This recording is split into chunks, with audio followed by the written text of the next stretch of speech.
Hey guys, I hope you guys are doing great and I hope you're having an absolutely beautiful day. I just wanted to address something real quick. On a normal day, I wouldn't come out to say anything, but there are one or two very important facts that I need to share with you guys. Firstly, I was never, ever a personal assistant to Mr. Churchill. He did have a personal assistant, but her name was never Rosalind Meurer. Secondly, Rosalind Meurer, have never, ever been friends with any of Mr. Churchill's exes, not to talk of being best friends with any of them. I have never met any of his exes except one, which was, merely an acquaintance. Mr. Churchill introduced my siblings and I to her as his family, and aside that day, we have no personal relationship, no connection. That was the only day that we were in the same space together. After Mr. Churchill got married, things were still the same. He was still there for my family and I. He would take my siblings and I out. I would invite friends, male, female. He never had a problem with it. We would have so much fun. And when it was time to work, we would work. I'm not a lazy youth. I have goals. I have aims. I have an ambition. I have things that I want to achieve in life. Mr. Churchill made that possible for me. He exposed me to a lot of opportunities, and I am forever grateful. So when it came to work, it was always work. You would see us places, and that's because throughout me going around with him, his foundation and other stuff, I was learning in the process. It had nothing to do with intimacy. It had nothing to do with me following him because I liked him. I did like him, but like I said, like a brother, family. So moving on, I did say that Mr. Churchill was like a brother to me, but he's not my blood. My mother didn't give birth to him. Mr. Churchill and I, we don't share the same father. That statement, he is like a brother to me, simply meant he is family. Mr. Churchill has always been there for my family and I, and he has always been that way. Was I ever attracted to him or have I ever looked at him in any other way? No. Was he ever attracted to me? Who knows? But that's not something I have control over. I was in a relationship. I was happy. A relationship that went sour due to the banter online when some accusations were made. Did I kill myself? No. I moved on. Life goes on. Mr. Churchill's failed marriage has nothing, absolutely nothing to do with me. The same way you guys read and heard online that I was the reason for his broken marriage was the same way I read and heard online that I was the reason for his broken marriage. Before then, I never knew that the relationship I had with him before he got married was a problem after he got married. I didn't get the memo.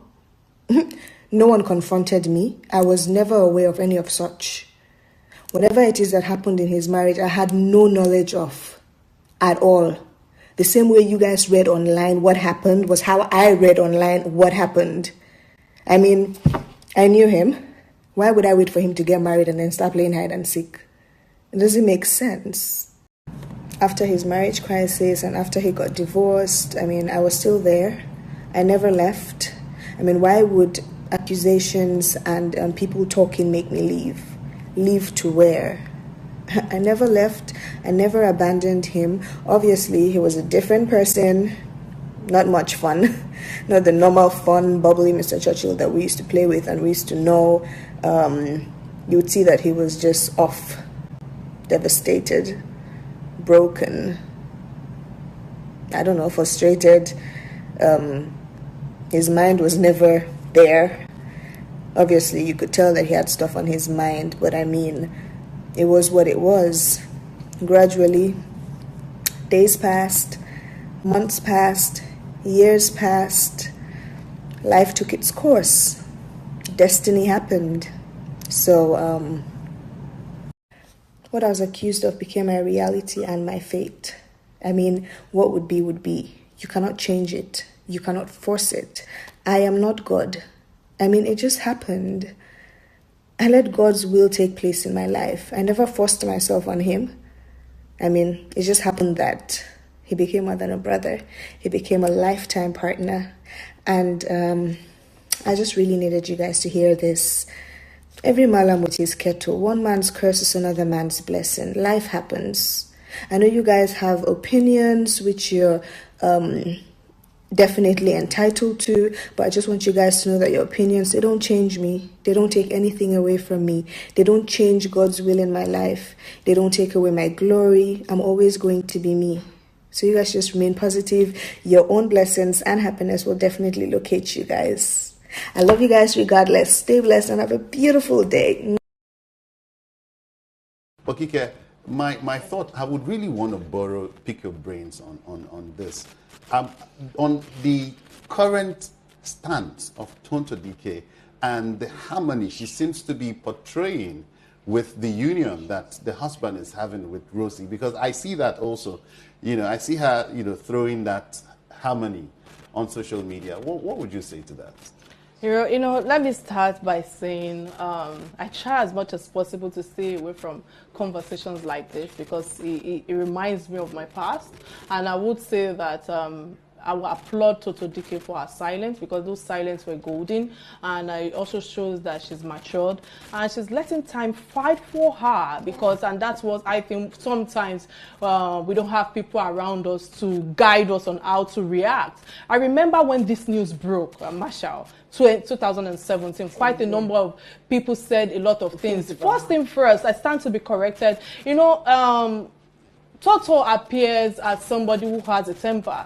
So when you are dealing with a lady, a woman who has a temper, and it has to do with something of the heart, something that's got to do with love, what you would see is rage. Yeah. And that's exactly what you saw in 2017, why people said, oh, Tonto was on drugs. Well, she was on drugs, that she was running mad. And again, she wasn't really that loved by the society or by the people because of her past actions on different things, which I really don't want to go into right now. But I just want to say that she's exhibited a lot of maturity since this news broke, and her silence for me is golden. And I want to say that the winner right now is the public courts, because the public courts right now have come together to see that this lady right here was actually right. And that is one thing that women need to stick to. Your intuition.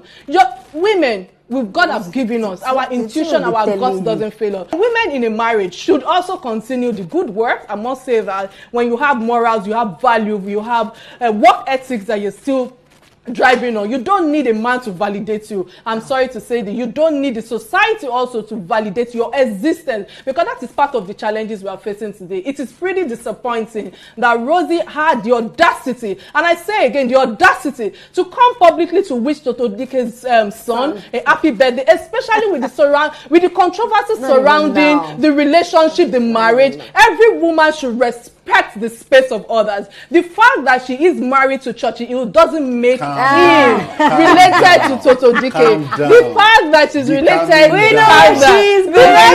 doesn't make her the explicit stepmother of the child. Tonto has not acknowledged you. It should have been polite for you to at least send her a message privately if you have a phone number to wish the son happy birthday, or better still, just come out. But for you to now come out on social media to send her wishes, what guts, I must ask.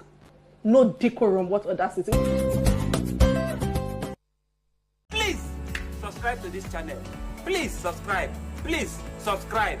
Share this video. Subscribe to this channel. Tell your friends to subscribe to this